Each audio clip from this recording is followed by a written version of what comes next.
couple of days ago, I saw some guy post this on X regarding Elon Musk and the 2025 Tesla CEO compensation package being voted on Tesla shareholders as I record this. The post said, bro's got a speed run, 8.5 trillion, isn't he?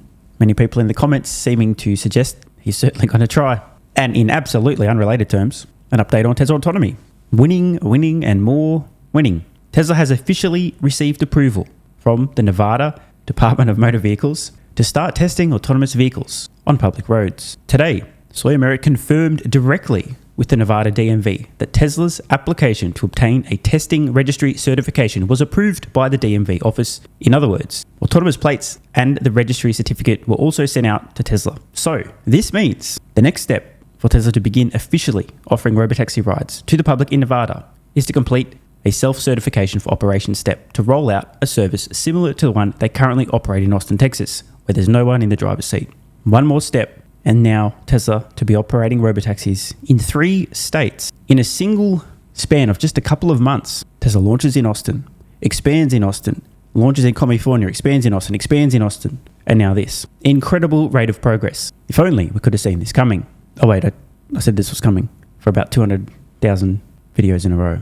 Meanwhile, Tesla stock today surging more than $20 a share, over 6%, now $368 as I record this. Still a long way to go from the final tranche in the 2025 CEO compensation package of $8.5 trillion, currently at $1.16 trillion. So I do have a question, because according to a lot of the extremely deranged left-hearted money managers out there and low-T Reddit users, Elon Musk having opinions and wading into controversial subjects was destroying Tesla's brand, destroying the stock, he should be removed, blah, blah, blah. Yet, after the horrendous events of the last 24 or so hours, again, rest in peace, Charlie Kirk, Musk again wades into controversial territory. Shouldn't be controversial, of course, but it is. Sharing his thoughts and opinions, spitting facts, causing a lot of butthurt among extremely deranged leftards. And yet, somehow, Tesla stock still surging. How did that happen? And the answer is, despite all the shrieking, the hysterics, and the emotional dribble from a very loud minority of utterly deranged Tesla investors, in the scheme of things, no one gives a fuck. Investors care about the company's performance, and that's the only thing that investors care about. Tesla continues to win, to hit it out of the park, to win, to hit it out of the park again. As more deep-pocketed investors realize the future with autonomy, with the humanoid robot, Tesla's AI lead, the phenomenal execution, as the penny drops and many billions start to pour into Tesla from deep-pocketed investors. Expect more days like this. Now, that being said, I'm not telling you if or when this would happen. And there's also a very important caveat. The reverse can also occur. My point here isn't Tesla stock go up, brrr. No. My point here is Elon Musk having opinions doesn't fucking matter. And all the retards and pussies telling him to shut the fuck up are not cut out to invest in Tesla stock and probably need psychological help. And now, in a truly shocking moment, check out this. Apparently, the part-time CNBS contributor and full-time clown Tesla perma-hater Dan Nathan has flipped from bearish to bullish on Tesla. What? This will be good. Revving 6% higher today, its best day since April. One of our traders is changing his bearish tune on the stock, and you will not believe who it is. All right, it's because it's technical. It's because it's technical and because it's sentiment. And I think there's really something interesting that's going on in the stock of late. The bulls and the bears agree that the EV business is bad. I think the consensus for Q3 deliveries is probably low. I think there's probably been a pull forward if you think about that $7,500 tax credit that's going away at the end of the month. And look at how this stock, if we just want to pull the chart up here, it looks like it's a beneficiary of this rotation. You know, look at all of the Mag 7 names, the rotation in the Mag 7. They basically all, other than Apple today, underperformed the NASDAQ. So if you look at this thing, it's built this base, a series of higher lows here. It's right up against that resistance level from a few months ago. It's held its 200-day moving average. Might you see this thing rally into quarter end? October 1st, 2nd, I think is when they're going to report Q3 deliveries. So I think from a trading perspective, it looks very interesting. Wow. And me and Elon, how'd that feel? I almost feel like someone needs to give Dan a little have at it. I think, did that feel good? Well, I will tell you this. 2 years ago, and I'm just going to tell I made a call on the show the first week of January, and I said this thing's going to party, and went up like $100 in a straight line. I think obviously folks are very focused on the technicals, but also the sentiment. Or perhaps folks are focused on the insane progress happening with autonomy. Just putting it out there. can we once and for all put to bed the idea that Elon Musk having opinions makes any difference to Tesla's execution and the long-term valuation of the company. The same day Tesla stock up more than 6%, a huge surge. Elon Musk accurately, I might add, reposting Sean Maguire, Musk simply and accurately stating that the left is the party of murder. This in response to Sean Maguire, who pointed out the left lectured us for the last decade about the dangers of violence from the right. He then points out what happened to Trump, the United Healthcare CEO, and Charlie Kirk. It does seem accurate. Of course, many people, no doubt, get their panties in a twist about this fact being spat, but it is true.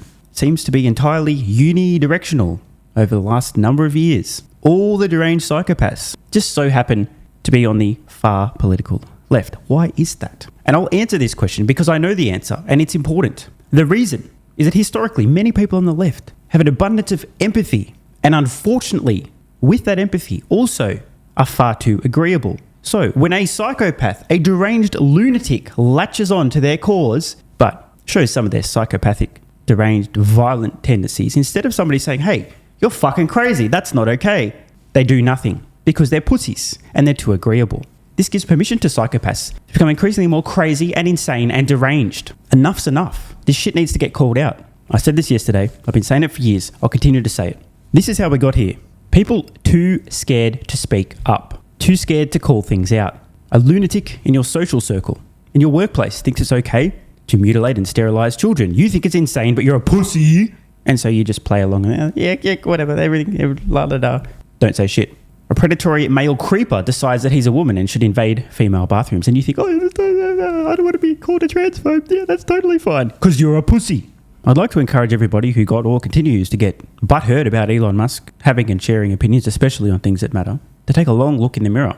And when you're done examining the reflection of a gigantic sausage wallet staring back at you, it's pussies like you who shriek, demand, insist that people do not share their opinions, that they remain silent, that they cower, that have caused us to end up in the place we are today, where the horrors of the last 24 hours have taken place. How dare you project your cowardice onto people like Elon Musk who are willing to speak up, especially about important topics where others are too fearful to say a thing.